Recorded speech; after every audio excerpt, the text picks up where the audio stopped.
Hello everyone, welcome to my Christopher Nolan ranked video. This video is really late and I apologize for that, but it's finally here and I'm happy to share my list with you guys. I want to start this video off right away, but before I start my list, I just want to share a couple of things. Number one, this is my personal list, so if you disagree with some movies being ranked at a certain place, that's all right, as long as we're all civil about it.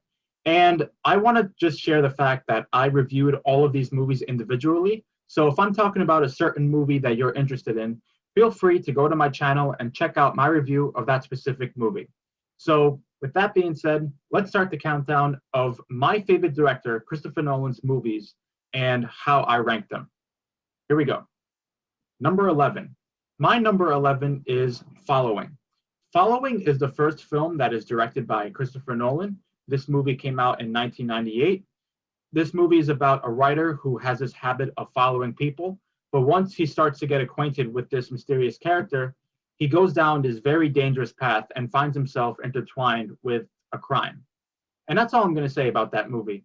This is what I consider to be Christopher Nolan's worst movie, and I put worst in quotations because this is not a bad movie at all. I actually think it's very good. I'll admit that some scenes don't age very well, and I wish the movie was longer, but on its own, it's very impressive. This movie had a $6,000 budget, and the actors in the movie are actually friends of Christopher Nolan. So considering the circumstances, the film is still very good, and I would recommend it. It's just his worst, in my opinion, because admittedly, it does pale in comparison to his other movies. Number 10. My number 10 is Insomnia. Insomnia is a remake of a 1997 film from Norway of the same name, and this film stars Al Pacino, Robin Williams, and Hilary Swank. This movie is about a detective who goes to Alaska to investigate a murder. However, one day he accidentally kills his partner, and this is something he only knows, and it's messing with him psychologically, so he suffers insomnia, and it doesn't help the fact that in the city he's in, there's only sunlight. So for a month straight at 3 a.m. or whatever time, it's just pure sunlight and it's just messing with him. This is an excellent crime drama. It's a great character study. The mystery is so intriguing. The acting is top notch. Robin Williams in particular surprised me because he doesn't usually play the role of a serial killer or someone who's just demented. He usually plays that, family-friendly type of person, but he pulled this role off very well. In any case, this movie, for me, it drags a little bit in the middle. And in essence, it's not groundbreaking when you compare it to other Nolan movies, but it's still very good and it's underrated in my opinion. I would recommend it. That is why it is my number 10. Number 9. My number 9 is Tenet. Tenet is the most recent movie from Christopher Nolan. It stars John David Washington, Robert Pattinson, Elizabeth Debicki, Kenneth Branagh. This movie, to put it simply, is about a protagonist who was recruited by this mysterious organization known as Tenet. His mission is to save the world by preventing World War III and by utilizing time inversion.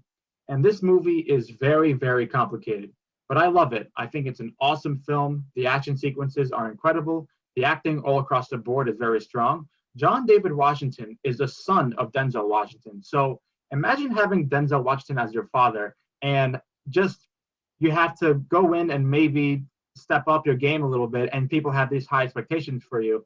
But I thought on his own, he's really good. He's a very talented actor. I can't wait to see what he does next and to see how his career grows.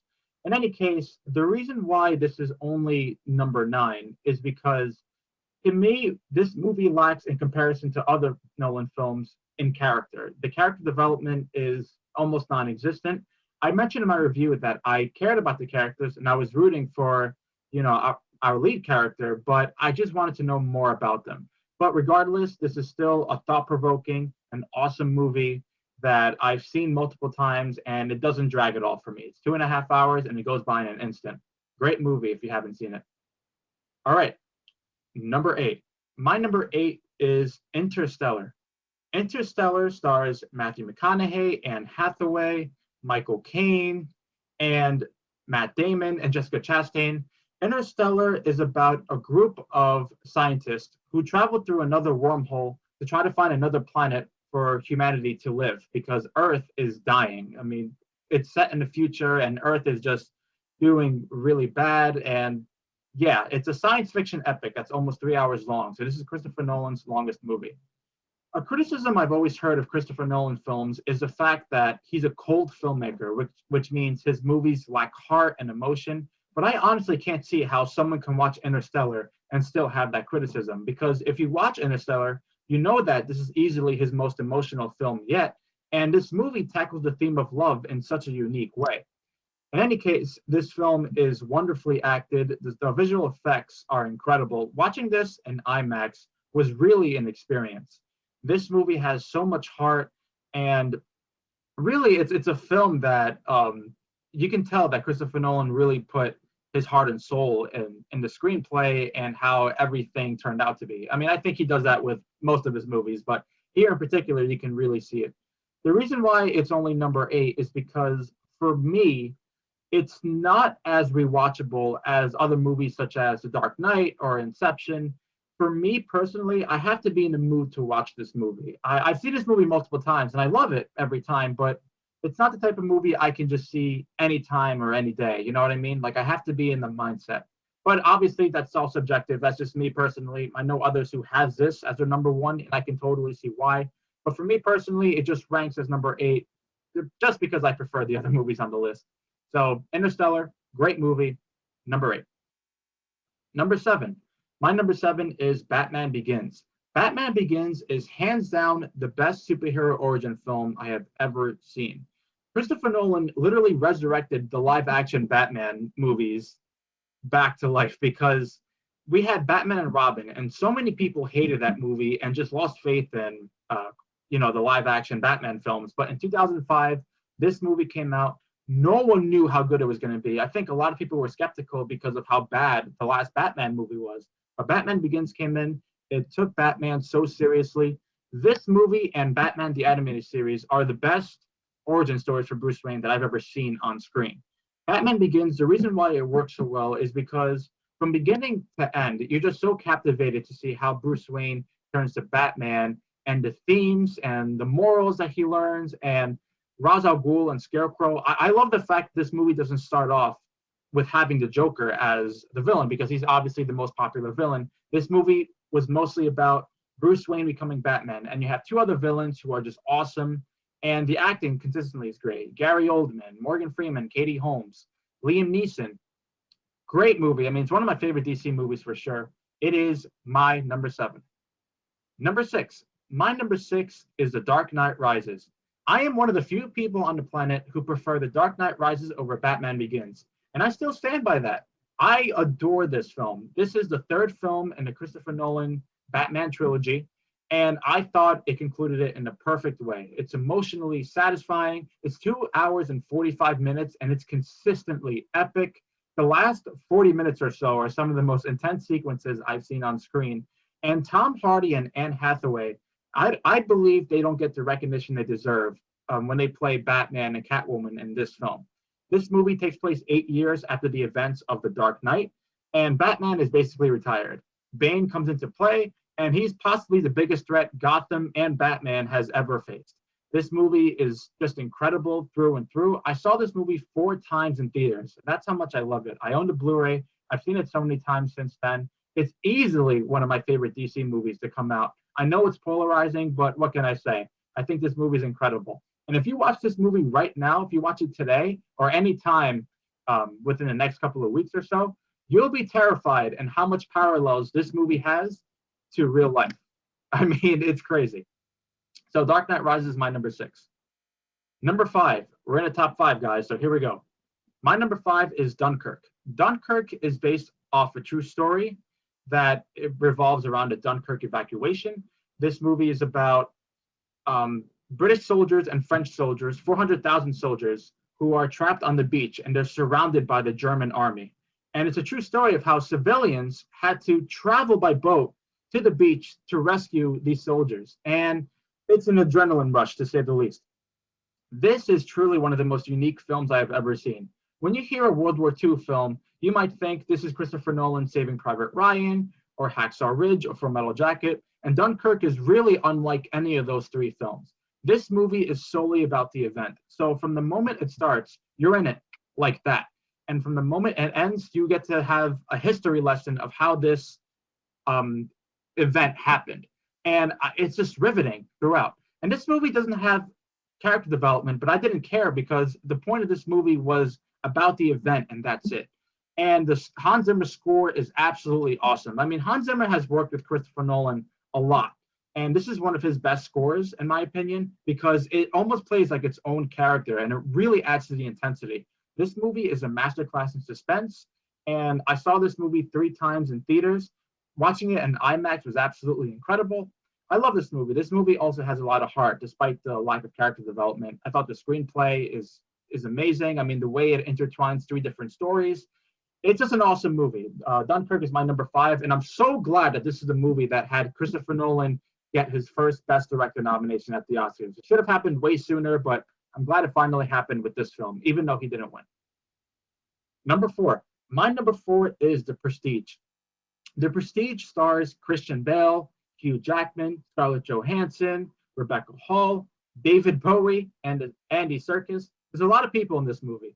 The Prestige is about 2 magicians who have this intense rivalry, but it's not one of those rivalries where it's innocent. I mean, this rivalry leads to dangerous and deadly consequences, and this is because of a tragic accident that happens in the beginning of the movie where one person blames the other, and they both go down this path that is so dangerous and honestly tragic. I love this movie. To me, this is easily Christopher Nolan's most underappreciated film, bar none. This movie is honestly one of my favorite movies ever, and it's because of how well crafted it is. This movie is full of character depth, and the way it's directed and the storytelling, it just really captivates you from start to finish. This to me has Christian Bale, one of Christian Bale's and Hugh Jackman's best performances. I love their characters. They're both full of flaws. And the plot twist is one of the best plot twists I've ever seen. It's a type of plot twist where if you rewatch the movie, it makes the movie so much different than it did in the first viewing. And it's just sad how I feel like just a lot of people don't talk about this movie, maybe because Christopher Nolan has so many famous blockbusters, and this movie came out in the middle, in between The Dark Knight and no, I'm sorry, it came out between Batman Begins and The Dark Knight, and it's so damn great. I mean, it's a movie that it's hard to talk about without giving away any spoilers. And I know this movie came out in 2006 and it's 2021, but still, I feel like a lot of people still haven't seen it, and I highly recommend it. And David Bowie, I mean, is legitimately really good in the movie too. So I love The Prestige. This is an incredible film. It's obviously not number 1 for me, but I can't express how much I adore this film and how much I would emphasize for you to see it if you haven't. Great film. Number 3. My number 3 is Memento. Talk about a mindfuck of a movie. This film has one of my favorite screenplays of all time. The screenplay is so mesmerizing, it's complex, and it's just genius. This movie is about a man who suffers short-term memory loss, and he's trying to find the man who raped and murdered his wife. So it takes a story that seems so cliched, it spins it on its head by making it so original. This movie is not told in chronological order. It's told backwards, and it's also told forwards. And it sounds confusing now, but trust me, when you see the movie for the first time, your brain will be like a scrambled egg, but in all the best ways. It'll be the best headache you've ever had, I promise. It is baffling to me that Christopher Nolan did not get nominated for Best Director, and that Memento was not nominated for Best Picture the year it came out, because 20 years later, and people are still talking about this movie and that ending which has a plot twist that is easily my favorite of Christopher Nolan's. This movie has, like I said, one of the best screenplays I've ever seen on screen, and it's just a masterpiece. Honestly, it's really one of the greatest movies I've ever seen in my life. And similar to The Prestige, it's kind of hard to reveal details without spoiling anything. If you haven't seen it, I would highly, highly recommend it. Obviously, it's my number 3 favorite Christopher Nolan film. I can't praise this movie enough. Number 2. My number 2 is Inception. Who knew that this movie would impact the movie industry the way it did? This is an original blockbuster that people were looking forward to before it came out, but when it came out, it really impacted the movie industry. Think about it. The box office numbers, almost making $1 billion worldwide. The way it resonated with fans, the amount of Oscar nominations and wins it got. This movie is monumental. Even if you don't like it, you can't deny the impact this movie has had. This, to me, is a modern science fiction classic with a highly innovative plot, so much heart and soul in this movie too. Again, I don't understand the complaint of Christopher Nolan being a cold filmmaker, especially when you see Dom Cobb's character arc and what he goes through and how he learns to deal with his emotion at the end of the movie. I mean, it's so well thought out. You can definitely see inspirations of The Matrix here. I do not think it's a ripoff of The Matrix. It definitely is its own thing. Leo DiCaprio he carries this movie on his shoulders. I mean, that's a little unfair to say because every other actor in the film is just as good. But to me, the way DiCaprio's story arc is, how it starts and how it ends, and the way DiCaprio conveys his emotion throughout the movie, and the way he performs in the action scenes, to me, it makes him the best of the cast. In any case, yeah, I love Hans Zimmer's score in this film. To me, this has Hans Zimmer's best score. A lot of people say Interstellar it has Hans Zimmer's best score, and while I do adore that score, this is the one I go back to the most. Dreams is Collapsing, Time, some of the best songs from Hans Zimmer, and the way they're incorporated in the movie is just perfect. And this is another ending that a lot of people talk about. Even today, I remember when it came out, the impact it had and how many conversations were had because of people's interpretation of the ending. This is just an incredible film. It's like, what hasn't been said that's been said? You know what I mean? Like, I don't want to repeat too much, sound like a parrot repeating everyone, but this is truly a masterpiece. My second favorite Christopher Nolan movie. It's not my number one, despite how much I love this film, but still, this is easily one of the best movies I've ever seen. It's in my top 10 favorite movies of all time. I'm glad it got a Best Picture nomination. I would have that would have been my Best Picture winner of that year, but alas, still a phenomenal movie and will forever be one of my favorites. Number one. My number one is The Dark Knight. What hasn't been said already about this movie? Honestly, what hasn't been said about The Dark Knight? What I will tell you is that this movie changed my life. I saw this movie when I was 12 years old. I liked movies before The Dark Knight. I mean, I was interested in it, but when I went to opening weekend to see this movie, something inside me just sparked. You know, I realized that I wanted to be in the movie business when I grew up. Not as an actor, not even as a filmmaker, but something. I love talking about movies. I'm here on YouTube talking with you guys about how I feel about certain films and reviewing them, and have my own Instagram page, sharing movie news, doing all these polls. And a large part of that is because of this movie. The Dark Knight takes everything that's great about Batman Begins and just makes it superior. This movie it's revolutionary. It's revolutionary for the comic book genre. It's revolutionary for sequels. It's revolutionary for movies in general. I mean, how many superhero movies that came out after The Dark Knight either tried to copy the tone or try to be as good? Or every time you see a trailer for an upcoming superhero film, you'll see that the trailer would say, "Not best superhero movie since The Dark Knight." I mean, it said that like a bunch of times. So I mean, yeah, Heath Ledger's performance is, it's a revelation. Rest in peace to him. He was absolutely incredible in his role as a Joker. Definitely the best live action Joker I've ever seen. I would say the two best Jokers are Heath Ledger and Mark Hamill. Christian Bale, excellent, despite the voice change, and a lot of people make fun of him, but I think he's a great Bruce Wayne / Batman. Aaron Eckhart as Two-Face, I don't think gets enough recognition. Maggie Gyllenhaal, sorry, I said that weird. Morgan Freeman, Gary Oldman, everyone brings their A game. And from start to finish, it really is captivating. And to this day, it ages like fine wine. It came out in 2008, but you would never guess that it came out over 10 years ago because of how well it's filmed. I love The Dark Knight. It's my favorite movie ever, and it's my favorite Christopher Nolan movie. And if you knew me, you already knew that. So, yeah, it's an absolutely incredible film in every way.